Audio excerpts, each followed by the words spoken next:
one day somebody does something unspeakable to someone else, to someone you hardly knew, and you do something about it because you can. From Fox 5 Atlanta, this one was given to me by a subscriber. An Atlanta police officer was shot and killed outside a Douglas County home on October 4th of this year during an apparent early morning break-in attempt, according to investigators.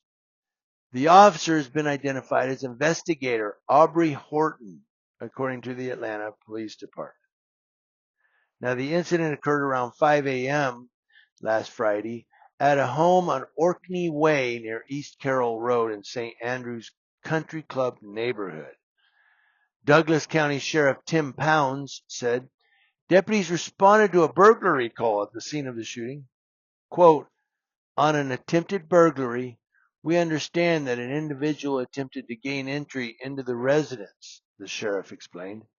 He goes on, once inside, the homeowner produced a firearm in self-defense and shot the individual.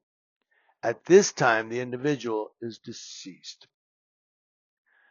Now, according to deputies, after investigator Horton entered the home, the homeowner opened fire, fatally shooting him.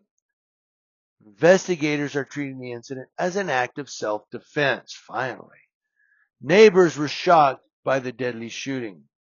One neighbor says, I've lived here for 5 years and I can promise you this isn't something you expect to see here, says resident Milton Johnston.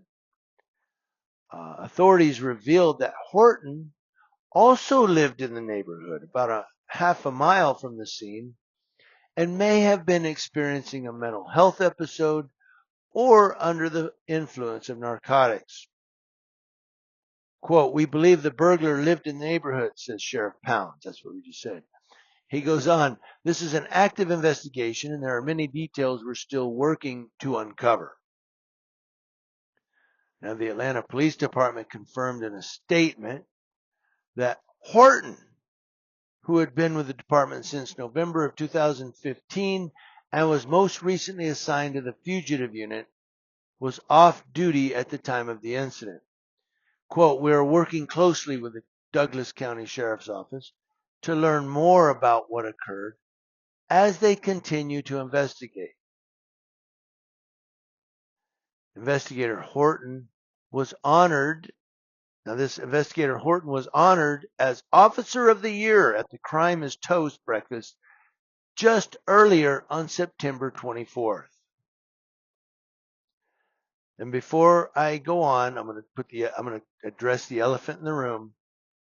How many times did you guys think of Horton hears a who while I was reading this story? Well, if he was on meth, Horton may have heard a few who's and went to this guy's house. But he was honored as Officer of the Year just a few weeks ago, a couple weeks ago. And now here on October 4th, he's breaking into this guy's home. And there again, I always say, how come it is when they honor these cops, Officer of the Year, and it's some cop that, you know what I mean? It's some cop that's doing shady crap behind the scenes. But he's Officer of the Year. Yeah, well, if that's your Officer of the Year, I'd hate to see your worst officer in the department. Damn. You know what I mean? But it's about time that finally it's self-defense. You know, not the Atlanta PD went out and arrested the homeowner for, you know, suspected homicide and, hey, you shot this cop and da da da. And, you know, it's finally, it's time that finally the good guy wins. The bad guy loses. It's like Kurt Russell said in the movie Dark Blue. At the end of the day, the bullets were in the bad guys. You know, at the end of the day, the bullets were in the bad guy. That's what he says. And I'm not saying look, I'm not excited when somebody loses their life. I'm not condoning or advocating for homicide or any of that. But whenever cops do bad or a cop does bad, they try to find a reason that it could be justified, so to speak, or whatever, right? And I addressed that when I said, I'm surprised that this homeowner wasn't arrested for shooting his firearm or shooting this cop and no, they're saying it looks like it was self-defense, even though it was a cop that got shot. I'm surprised by that. I'm like, wow. But what really amazes me, Officer of the Year.